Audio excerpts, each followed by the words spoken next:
Welcome to the 1000 Hours Outside podcast. My name is Ginny Urich. I'm the founder of 1000 Hours Outside, and I can hardly believe it. I am so excited. I sent out a message on Instagram with a hope and a prayer. Mark Sisson, founder of Primal, founder of, you say Peluva, is that how you pronounce it? Yeah. Minimalist Shoes, author of incredible books. One just came out this week called Born to Walk. Welcome. Thanks for having me, Jenny. Great to be here.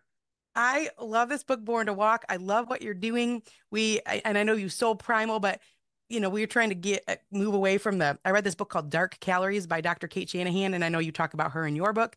You Yeah. talk about so many of my favorite people in your book, Michael Easter and Katie Bowman, but we're trying to move away from the seed oils.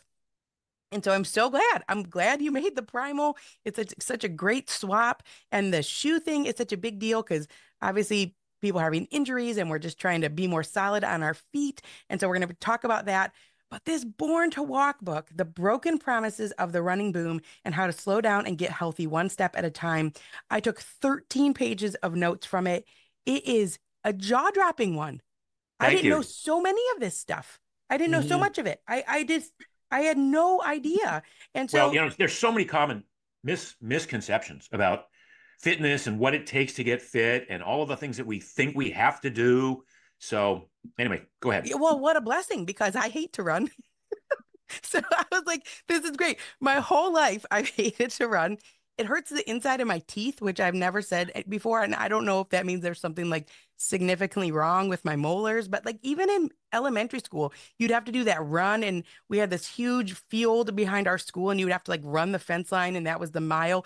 And I hated it ever since elementary, but I have felt this pressure mark that I should love it. And this book is about the amazing benefits of walking over running, Overrunning, especially exactly. Better than running. Yep. better than running. And especially if you're like me and you're overweight, and there's all these myths. So let's start here. I'm like thrilled to know this. You say it doesn't actually totally help with weight loss. No, it does. Go ahead. If there's more behind that, you were going to say In something else. endurance running does not help you lose excess body fat, full stop. Yeah. Yeah. Look, so many people over the years have assumed that because so much has been written about running and aerobics and cardiovascular and calories in, calories out, and burning calories, and all the machines have been built around these calorie readouts, and so everybody's assumed, oh my God, the higher I get my heart rate up, and the more I run, the more weight I'm going to lose, and as a result, like tens of millions of people begin a running program blindly assuming that they're going to lose weight. And I think one of the greatest disappointments of the running phenomenon for most people is they don't lose weight. They get frustrated because they're not losing weight. They get burned out because they're typically running is too stressful for most people. Unless you're like a skinny ectomorphic person with great lung capacity and a high tolerance for pain, you should not be running. So this running boom of the last 50 years has been kind of carefully orchestrated as in a perfect storm of, I think, misappropriated science, anthropological stories around persistence hunters and our ancestors, um, the marketing hype behind thick padded cushioned shoes that let you put in more miles conveniently and theoretically avoid injury. You don't. You actually get more injured as a result of those. But as a weight loss strategy, running has failed miserably. Now, across the board, for the most part, all some exercise is necessary in your pursuit of health and fitness and longevity. But we all know the best way to lose weight is to burn off your stored body fat, and 80% of that happens as a result of your food choices. Now, we won't talk a lot about diet here, we do in the book, but developing metabolic flexibility so your body preferentially burns its own stored body fat, that happens at low levels of activity. So if you walk, you're always burning body fat when you walk. Now, when you run, most people run at a pace that's far too stressful on their physical bodies, on their hormonal systems, on their immune system, sometimes on their digestive system.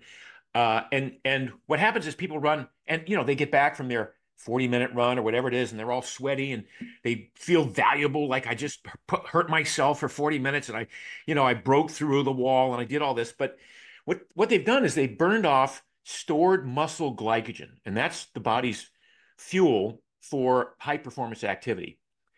They haven't burned fat. And much of the book talks about the fat metabolism and how you can achieve that. But when you're a typical runner trying to, go out there and run to lose weight and thinking that you're sweating your weight off and you're melting your weight off, you get home. Now your watch says, "Oh my God, you burned 550 calories," and your brain goes, "Yeah, but those calories were glycogen. They weren't fat calories. We still have the fat stored on our body. We were going at a pace way too stressful to burn off fat, way too high a heart rate to burn fat. So we burned glycogen, we burned glucose, we burned blood sugar." And the brain goes, "Oh my God, like if we do this again tomorrow, we're going to have to overeat tonight. We're going to have to compensate by eating more food." So typically, people who enter a running program to lose weight find out that their appetite increases. And once in a while, you'll see somebody who's got a huge ability to overcome the hunger and all of the natural stuff that comes with that.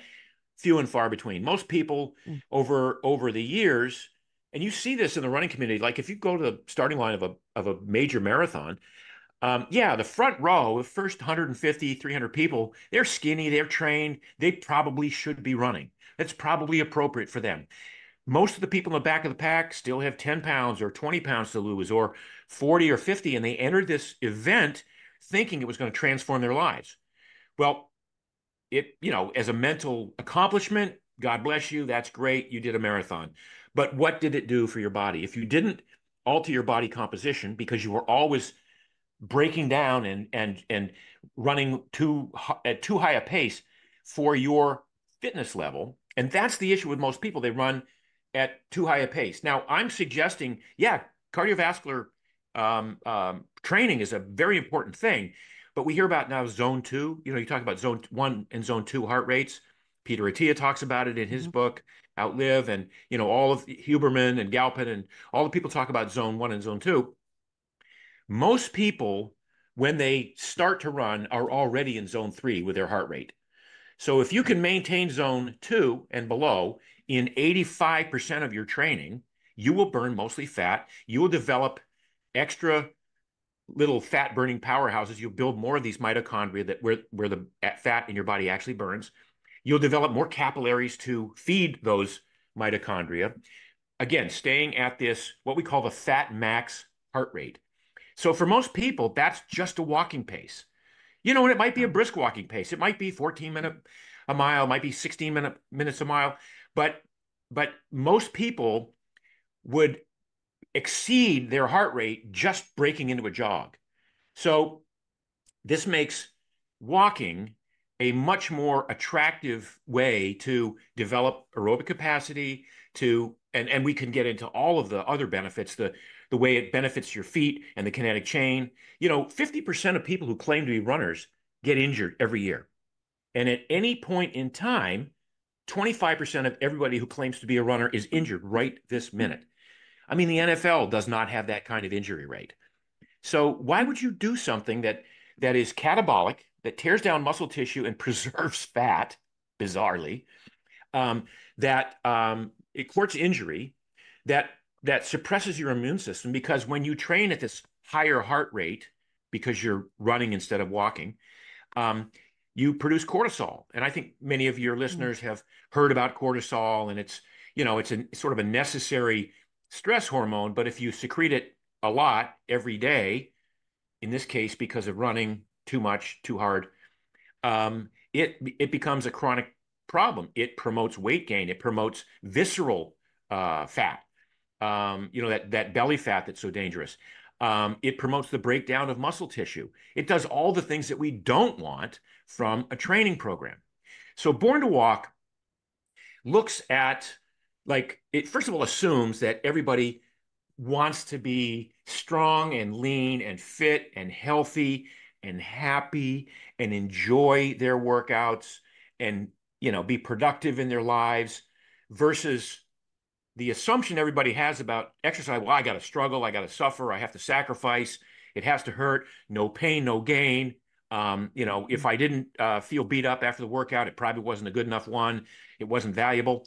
This book lays it all out and says, look, if you look at the clues from our ancestral history. Our ancestors moved around a lot. They walked everywhere.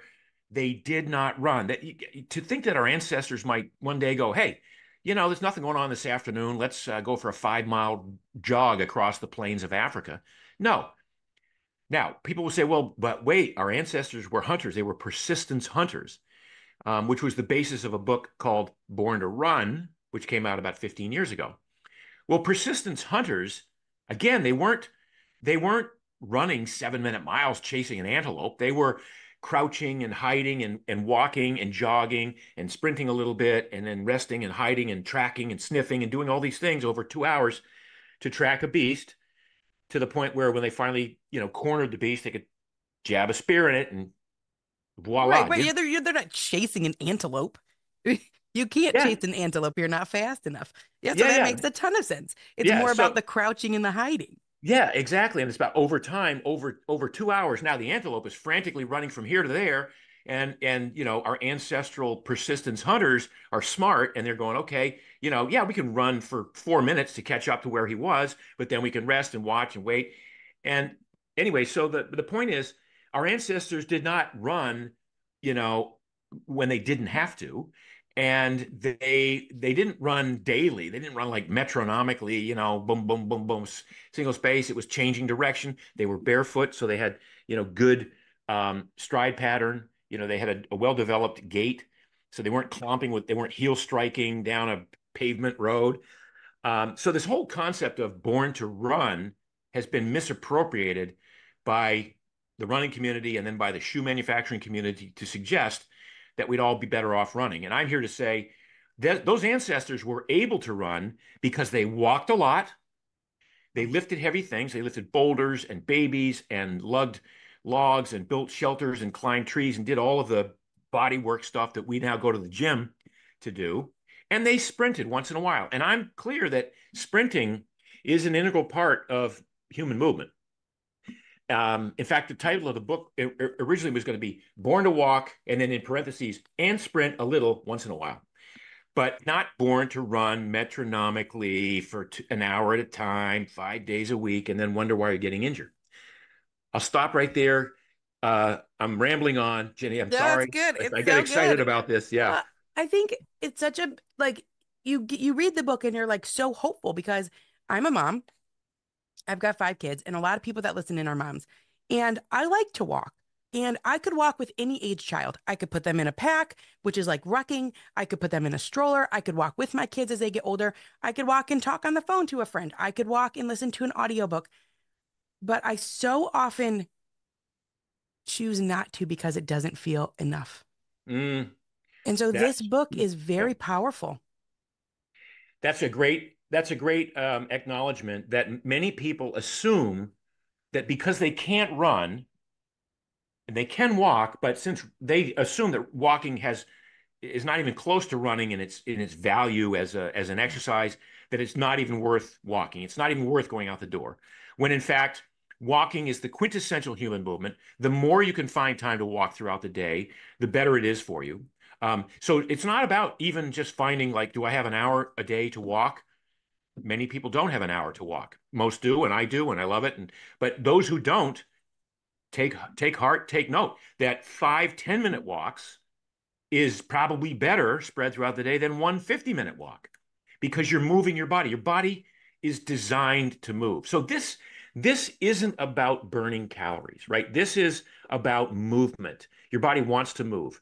So the more you move through space, the healthier you will be over time. Now, in terms of walking, ideally I would have people walk in minimalist footwear or barefoot on the beach or the grass or something like that, as opposed to wearing the thick padded cushioned shoes because again, 2 chapters dedicated to just what Yes. happens when you do that, right? But this notion, I want to give runners permission to walk again because I think unless you're an elite world class racing runner, you're better off spending a lot of your time walking or rucking like you do, or carrying a baby, or a weight vest if you want to do that, because it's less traumatic on your joints. And every step you take walking is actually anabolic. It builds you up. It reinforces that strong kinetic chain. For most people who have are wearing inappropriate shoes and they're running, every step they're taking is kind of catabolic. It's tearing muscle tissue down. It's sometimes reinforcing bad biomechanical habits because you can't feel the ground underneath you, and you've got this thick padded cushion underneath, and you think you're running on clouds, but you're just bypassing all of this important sensory information that your body requires. So walking. So I want to give runners permission to walk again, and then I want to give everybody, particularly people who are listening to you, I want to let you know that walking is the best thing you can do. Don't think about calories burned. That's a whole different thing. One of the things that, when people are entering a new eating strategy, a new what we call a WOE, a way of eating, particularly if they're keto or carnivore or they're trying to cut carbs, some people get hungry and they tend to, if they're home, they tend to like, okay, I've got a snack in the, I don't want to be hungry. And I don't want you to be hungry either. But one hack is to go out, open the door to go outside and take a 10 or 15-minute walk. And you'll find that by doing so, your body starts to take fat out of storage, put it into the bloodstream, start to burn the fat as fuel. And that energizes the body enough to make those hunger, that sort of craving that you thought you had, go away for now and kind of hold off until the actual mealtime. Lots of ways in which we can incorporate walking, into our daily life. I mean, a lot of the moms that I talk to now who take their kids to school, they either walk their kids to school and then of course they get the benefit of walking back, or if it's a drive to school, they park, a half mile away from school and everybody walks the last half mile. It's a great way to spend family time and get everybody in the family walking. People who work, find a group who on the lunch break, because it doesn't take an hour to eat lunch. If it takes less than an hour. In my case, I just ate lunch and I think I scarfed it down in 7 minutes getting ready for this podcast. It's fine. But find a group to go on a half-hour walk around the business campus or around wherever you are. If you're taking phone calls, a lot of people have a walking desk. They have a treadmill at their desk or a walking pad. Or some people have a long hallway that they can take calls in a hallway or go outside. I do a lot of calls while I'm walking. I sometimes reserve some of my calls for when I'm walking because I'm doing, I'm multitasking, and it's tough for men to multitask. So that's the only kind of multitasking men can do, is walk and talk. Yeah. But right.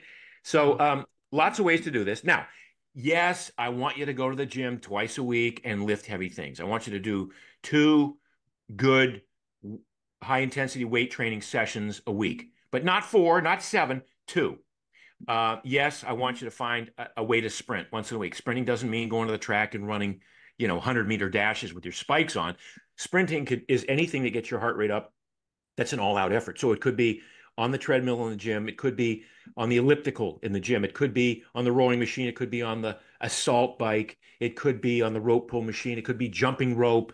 There's lots of ways to incorporate this concept of sprinting that don't involve actual running sprinting, right? But the concept is to give an all-out effort at whatever you're doing, just everything you've got for 10 seconds, 20 seconds, 30 seconds, depending on, how trained you are for that. And you obviously have to work into that. But so now let's break it down. Let's go back. So now if all you think about is walk as much as I can, and that covers 85% of my workout strategy for the week. Walk, walk, walk, walk, walk, stair climb, take the stairs instead of the elevator, park in the parking lot, in the far corner, all these ways to move and walk. That all counts. And don't think about calories. Just movement. Just move, move, move, move, move. And then now you're looking at, okay, now I only have to find time to like go someplace for an hour, which is to go to the gym twice a week. And then that's my 2 big, weight training workouts. And then once a week, I can find, whether it's, again, jumping rope in the house or run so inclined, or if you've got a stationary bike at your house and going all out for these brief pulses of sprints. And this program will get you to 85% of your max performance in a much kinder, gentler fashion that allows you then time to go throw the football with your kid, or go rake the leaves with your kid, or whatever it is, do the movement throughout the day. But what happens is so many people, again, the running the running thing, um, it's so exhausting for most people that once they finish their run, they go, okay, I'm done for the day.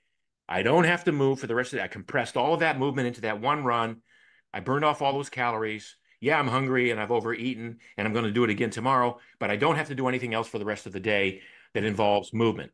And that's the wrong strategy. That is not a strategy that promotes health, wellness, longevity, muscle mass, strength, and all of the other things that we say we want.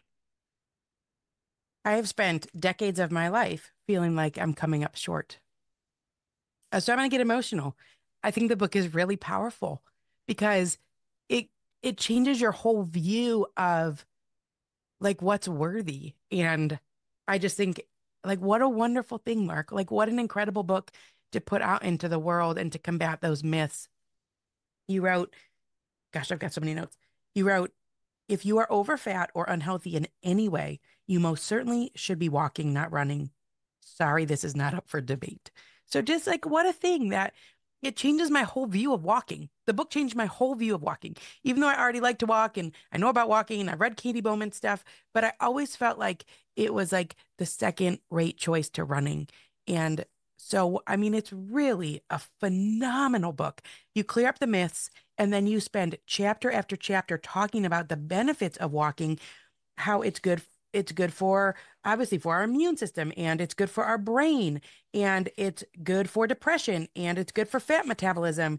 It's good for our mitochondria. It's good for longevity. I mean, there's so many benefits and you can do different things like walk uphill backwards for a little bit. You can do different things to break it up and give it a little bit of variability. But what an enticing book, Mark, and so impactful. All right, let's talk about this. Let's talk about the brain. How about this? Swedish, sweet, that's a hard word to say. Swedish researcher Dr. Anders Hansen reports that just taking a daily walk can reduce your risk of dementia by 40%. How That's does powerful, right? That's really yeah, powerful. Now yeah. let's unpack that.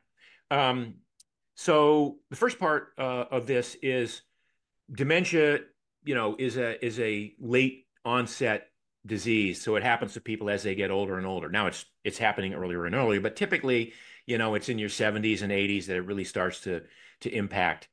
And it's your 70s and 80s when most people start to slow down. Why do they slow down? Because they've stopped working out. They're not going to the gym because they're not strong. They're not walking because their feet hurt. They're not walking because they've got, either back pain or they've got typically it's some form of pain, some form of sarcopenia, muscle atrophy over the years. And what I tell people is when you stop moving, you start dying, right? So the subtext of this is move as much as you can, as often as you can, for as long as you can. And that doesn't have to be, again, training for and competing in a marathon or a triathlon. That doesn't have to be grinding out 40 or 50 miles a week. If you look at really old people in Asian societies, their movement is slow. It's Tai Chi, it's Qigong. It's just putting the body through different ranges and planes of motion. So the idea that movement and pumping blood through the body, not at 180 beats a minute on your heart, but just making sure that your lymphatic system is working because of upright humans, our bodies expect us to move a lot. Our lymphatic systems expect us to move so that we are able to move lymph through and clear out some of the toxins that way. So when you talk about the lowering the risk of dementia through walking, it's it is through all movement, but walking is the movement that anyone can do and everyone can do. And this concept that as you get older, you earn the right to not move, right? You earn the right to sit on the sofa and watch soap operas all day or whatever it is that's your thing. No, that's not how longevity works, and that's not how having a free and clear mind and great cognition later in your years, it requires this kind of movement. Now, let's just go back and one of the things you said, you talked about depression. Um, Many people run and they'll claim, "Oh, but Mark, I run. It's so good for my mental well-being. It clears my mind." Well, two things. First of all, those are the same people who, when they get injured and can't run, go absolutely batshit crazy because they beat themselves up. They feel guilty. They feel like, oh my God, now my depression is really going to sit in. Um, Walking does just as much for clearing your head and making you much more creative in your thoughts than running. So you don't need to run to have that meditative, thought clearing, antidepressive mentality unless you have so invested in the running concept that if you can't run, if you get injured or you get sick, then your depression increases. When you're injured as a runner, how do you recover? You walk, right? Walking is available to every runner who's been injured. It's just that they somehow think it's not valuable. So this whole idea about brain health and cognition and depression and anxiety, all of these things are mitigated by a nice walk outside in the fresh air, smelling the smells, listening to the sounds, not wearing metal banger head, music on, but just, being outside and being in nature. It is what we. So again, not about forget this thing about, well, I'm not sweating that much when I walk, so it can't be valuable. No, it is very valuable. And in your case, I would say the more you can find time to walk, the better off you'll be. Wow, it's so powerful. So, so powerful. I mean, you will learn so much from this book. Walking stimulates something called divergent thinking, which allows you to ponder numerous scenarios and solutions in a free flowing manner. A three-phase study shows that a 12-minute walk delivers a boost in happiness, energy, focus, and self-confidence. You talk about walking more than 1.8 miles a day, you have faster brain processing speed, better working memory for quick decisions, the bilateral hippocampal volume in the active group, 12% more. I mean, this is incredible. It just goes on and on and on. It's such a worthy activity. You talk about the muscular skeletal system. So, this is strengthening your bones and your joints and your connective tissues because falling is such a leading cause of death and injury once you hit a certain age. And so, I mean, this is incredible. 43% reduction in sick days amongst those who walked a minimum of 20 minutes a day, 5 days a week. And it's a small amount of time in some Yeah, cases. It's yeah, not, yeah. you're not Well, having to because do so it. many people don't walk at all, Jenny. So many people literally don't walk at all. Yes. Walking for as little as 2 minutes after a meal can help control blood sugar. I mean, this is a phenomenal book. It's called Born to Walk. Okay, here's another thing. You talked about, I thought this was really interesting, Mark. So it's like everyone is struggling, right? I mean, if you look across the world, or especially in the United States here, it's like, well, people are upset and they're stressed out and they're anxious. And I was like, oh, this is really interesting. You wrote, okay, so you're talking about sitting. Sitting is the new, people say smoking, but you said sitting is the new path to more sitting, inflammation, obesity, muscular skeletal dysfunction, and stupidity. Great. Had to Sorry. say it. Had to be said. It's a great sentence. I was like, I love that you threw in stupidity in at the end. But you wrote this: stillness leaves our cells confused and agitated so that the energy we are designed to burn through basic movement and exercise gets reallocated into overactive inflammatory processes and stress reactivity. And I just thought, Mark, maybe that's what's happening Yeah. in our world is that our cells is for our kids, for us, we're sitting, we're on video games, kids are on screens, they're sitting for homework, school days too long. Our cells are confused and agitated. And I thought this is probably the problem. This is like the main problem. It could well be. People talk a lot about one of the benefits to people say about running is, well, I lost 10 pounds the first week running. And that's why it must have worked. Now I plateaued. I stopped losing weight after a week, and I haven't lost weight for the last 2 years since I've been running, but I lost 10 pounds the first week. Well, that's partly because you've burned off that glycogen in your muscles, and for every gram of glycogen, the body stores 4 grams of water, so you've sweated that out. The other thing is that it's the anti-inflammatory process of doing something active from having done nothing active, and decreasing the inflammation. And inflammation, systemic inflammation in the human body involves storing water, water storage. So part of the loss of the weight was water weight, either in the glycogen stored in the muscles or from counteracting this otherwise inflammatory sedentary life. That's the cells confused, like, okay, we have a certain amount of energy that we must expend every day, and we're not doing it by moving. So we're going to rev up amp up the amount of activity that we do that is causing reactive oxygen species, these what we call free radical damage, just by virtue of trying to burn off some of this extra energy that we're not allocating to movement throughout the day. So it's a really interesting arena that hasn't really been explored that much, but the concept is there that sitting and doing nothing is inflammatory, and that doing something reduces that inflammation. And then where did you lose me? I Let was me rambling. Yeah. So I mean that's basically the bottom line is that sitting and doing nothing is inflammatory, and doing something active, and it doesn't have to be running or lifting weights, but just moving around throughout the day dissipates some of that untapped energy that the body is confused about.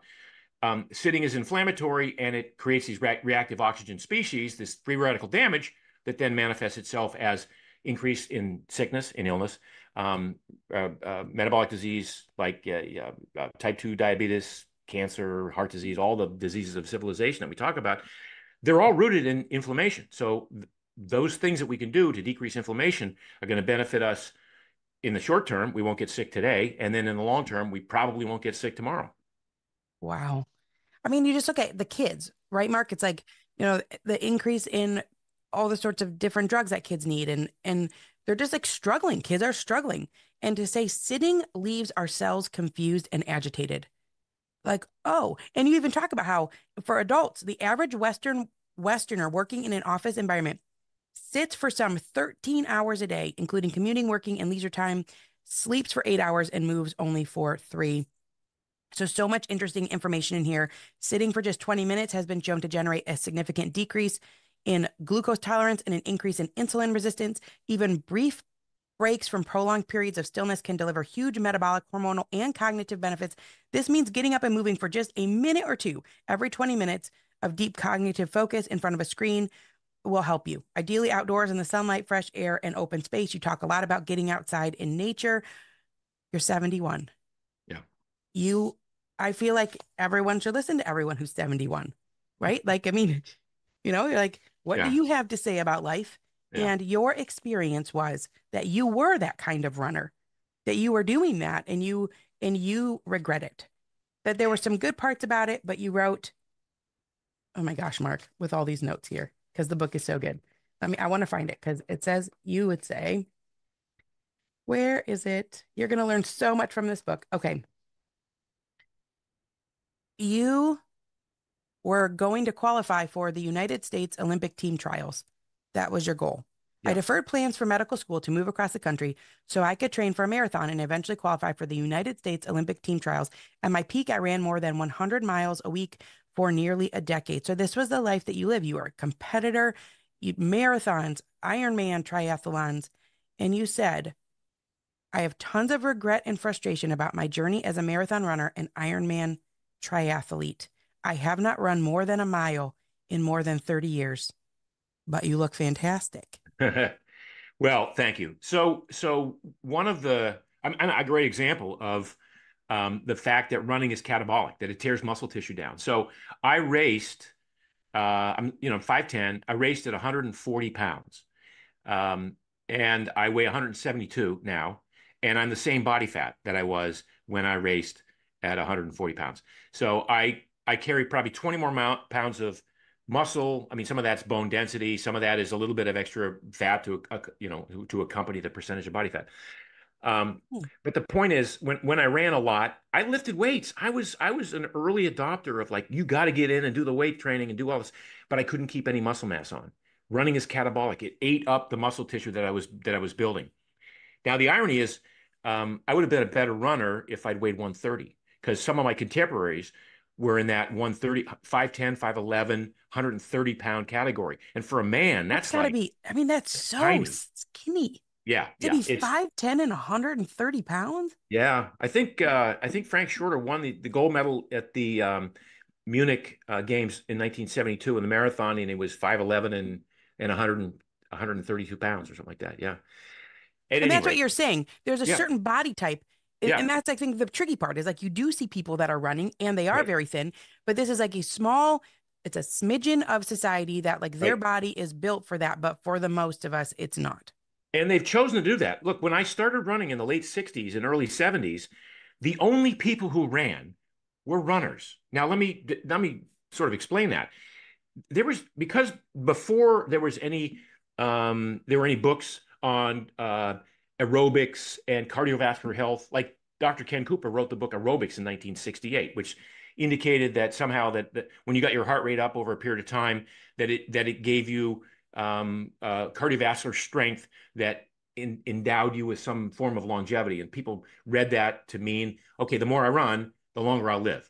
So that was the start of that in the late 60s. But it wasn't until the mid 70s when Jim Fixx wrote the Book of Running, and when Phil Knight and Bill Bowerman at Nike developed these thick cushioned running shoes, which, by the way, they developed so that guys like me, skinny guys with good form, could run more miles to compete on the world circuit. They did not develop these shoes for overweight people to be able to go run with bad form and still get injured. But so in the early 70s, the only people who ran were runners. So the quality of running was much better. When you'd go to a marathon, there'd be lots of people who ran pretty fast times because there were no overweight people who would ever have thought, oh, well, I'm going to go enter a marathon. That came later when it became this sort of bucket list item, this sort of life challenge, this somehow honoring Pheidippides, this mythological human who actually existed, but who ran from the plains of Marathon after a battle with the Persians, ran into Athens to tell the townspeople, rejoice, rejoice, we won, and then he drops dead. I mean, that's the story of Pheidippides, and that's everyone who pays $300 to enter a marathon is thinking, okay, this guy ran 26.2 miles and he dropped dead. I'm gonna do that same feat. That's not how it works, and of course, in that we lay out the full story of how that came to be in the book. But again, more of this misappropriation of history, of anthropology, of science to create a running boom that should only have been appropriate for ectomorphic, skinny people with great lung capacity, high genetic VO2 max, and a huge pain tolerance. Because running is not fun. You might tell me, "Yeah, Mark, I love to run. It's fun." I'm like, "Nah, you're lying." You like calling yourself a runner. You like having finished running. But while you're running, you're probably not having you might be in the zone. You might be, you might have your moments. But for most people, you would not associate the word fun with running as a workout. And you definitely would not associate the word fun with racing, with competing in a race. So it was this idea that early runners. I mean, running as a sport has only existed in the last 150 years. Yeah. Before that, nobody would have run. It was like, other than sport, they're like, no, like training for life. No, life is tough enough. Milking cows and herding goats and climbing mountains and doing all the stuff that people do. So it's this distance running as a chosen avocation for the masses is a completely fabricated, artificial thing that, in fact, does little to no good for most people who engage in it. Right. And furthermore, can cause injury, Yes. immune suppression, all of these different things. So let's talk about the shoes. Yep. You have your own shoe company, which is cool. We were showing before we hopped on, you were showing me. I mean, they are cool looking. You got Yeah. they're the 5 finger wide, flexible sole. Your ankle is involved, all of this type of stuff. But I've actually not seen it before. It looks like a boot that you would wear with jeans, or, so Yeah. you have all of these different varieties, which I think is a really cool thing. It's called Paluva, and I'll make sure I'll put the link in the show notes. But the shoe really, really matters. I think for kids, we talk about the neurofeedback, I think that's an important piece. Like, it would be like going to play in the sandbox and going to play outside, and there's all these sensory experiences, and it's not the winter, but you wear gloves the whole time. You're Or missing it's out the on those. summer, or it's the summer and you wear oven mitts to play in the sandbox. Right, right. Yes. So you say you're blissfully floating along a cloud of muted proprioception. What Yeah. do we want with our shoes and why? Okay. So, we're born barefoot. I used to say for good reason. This just is it. There's no reason we're born barefoot. We evolved barefoot with these amazing organs, these appendages, these feet that we have, each of which has tens of thousands of sensors at the bottoms of them, designed to feel the ground underneath and to respond to it, to feel the tilt, the texture, the temperature of the ground underneath, and to inform the brain so that by the time you weight that foot as you're taking a step forward, by the time the weight's on that foot, the brain already has all the information it knows it needs in order to orchestrate your kinetic chain. Now, what does that mean? Your kinetic chain is the connection. It's the alignment of all of the joints from the bottoms of the feet up through the neck. So the kinetic chain are these muscles and tendons and ligaments and cartilage and joints that move so that you can take a step, either walking or running or jumping or dancing or whatever it is you're doing. So, but we need this input. So when you're barefoot, you get all this input. So then the brain knows, okay, I know exactly how much to bend the arch around this rock that I'm stepping on, or to bend or articulate, as we say, move the toe up or down based on the hole that I'm stepping in, how much to roll the ankle out a little bit, because the ankle is supposed to roll, not sprain, but it's a 360 gimbal. It's supposed to roll Hmm.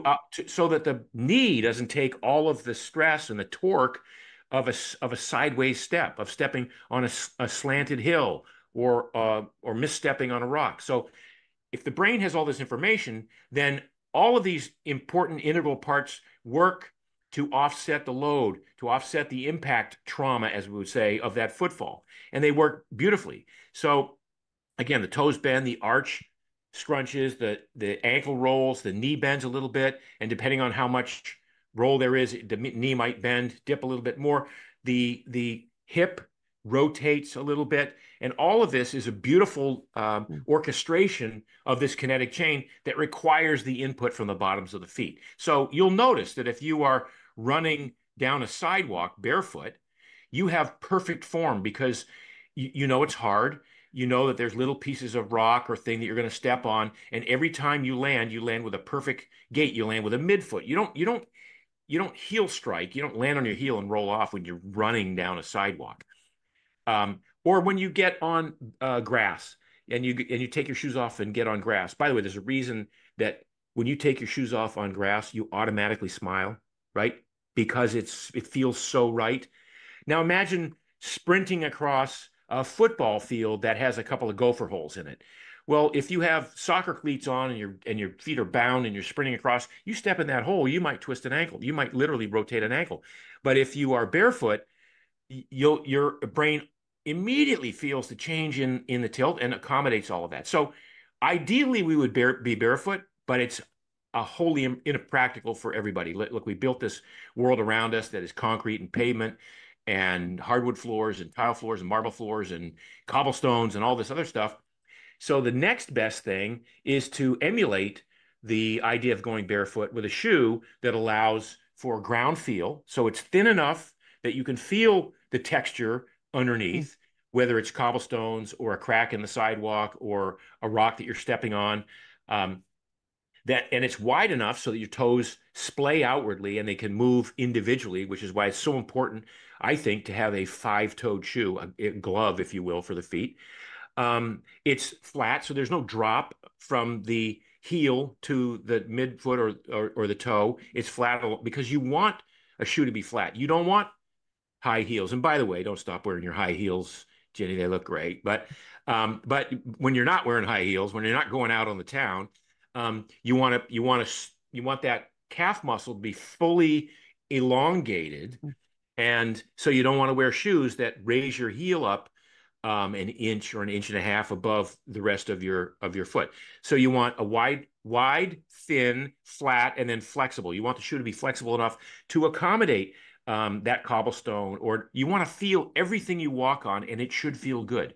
We with the Peluva shoes that we designed, we have people go on walks the first time that they try them on, and we look for uneven surfaces for them to walk on, and we find like cobblestones in Europe, but like we call that foot candy. Like it feels so good, it feels so sweet when you're walking on cobblestones and you feel everything underneath. And every time you set the foot down, because you're walking, not running, because you're walking, you're not putting huge like 7G forces on that foot. You're just you plant the heel, roll off the big toe, plant the heel, roll off the big toe.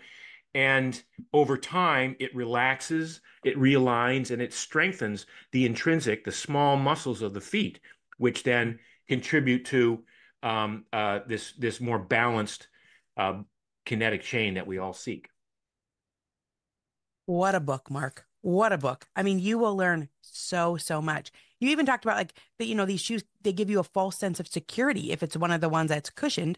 And then over time, you're getting injured and it's going back to the force and the shoe. You wrote this, which was really interesting about jogging. I'm so glad you included this. You wrote exercise physiology gait analysis reveals that most people naturally transition from brisk walking to a slow jog at 4.3 miles per hour, which makes a lot of sense, right? It's like at fours when you start to kind of, you got to go faster. That's a Mhm. 13:57 mile. If your running pace is close to, or heaven forbid, slower than 14 minutes per mile, okay, I don't even know. The whole point is that most people cannot run significantly faster than they can walk.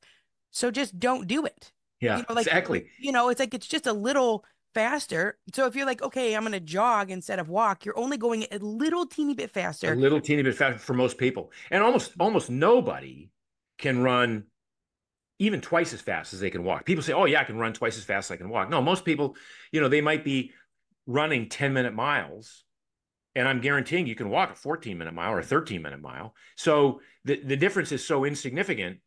And yet, once you start going up and down and jiggling and heel striking and incurring, you know, 4 times the G forces running that you would walking, now you start to court injury. Now it becomes stressful to the body. So again, it's even more efficient to walk and Right. to and in my walking. And by the way, I'm coming back from I just had my hip replaced 7 weeks ago, and I'm like 100% recovered. The only thing I'm not doing right now is sprinting, but I'm 100% recovered. And how I did it was by walking, walking, walking, walking. And my doctor says, and he agrees, is like walking is the best way to recover from a hip replacement. And this is a total hip replacement, right? No physical therapy at all, like zero visiting the guy and having him do all the manipulation and stretch, just walking. And then I do my own, I do leg days and I do some other stuff myself. But walking is the cornerstone of my recovery. And in so doing, I want to, and now I'm coaching other people now are having hip replacements Yeah. on how to reacquire a perfect gait. And it means either doing it barefoot or with minimalist shoes, because you want to reinforce a balanced gait from one side to the next. So you don't want to be limping again just because one side, either hurts because the operative side hurts or whatever. So I've been using walking as the primary recovery tool from this hip replacement, and it's magical. I cannot tell you how impressed I am. First of all, at the medicine that went into creating this little artificial hip, where they literally, they yank your femur out of your socket, they pull it out, they cut it off with a saw, they stick a thing on, they put it back in. It's really pretty barbaric when you think about it. But to come back and be like 100% back already because of walking, right? So that's like again, one more, and walking in the shoes. I mean, these are I don't know how many people are able to see you on your podcast here, but this Yeah. is the shoe, right? That's the Peluva trainer. That's what we call the mesh trainer. It's got 5 toes. And I think it's going to change the way people look at Yeah. walking. Mark, what a cool life you have. Wow. I want to read this really quick thing about sprinting because I love that you cleared it up. Sprinting is a tremendous trigger for fat reduction because okay, hold on. That's not what I want to read. Even doing a single sprint workout once every 7 to 10 days, consisting of 4 to 8 sprints of 10 to 20 seconds each, with extensive rest between efforts, can improve fitness and body composition better than miles and miles on the road. So you talk about that. People want to pick that up. This is on page 282. Sprinting is the single best activity for promoting rapid reduction of excess body fat. And this does not have to be running. You can sprint on a stationary bike, rowing machine, stair climber, elliptical, kettlebells. It's going all out for 10 to 20 seconds.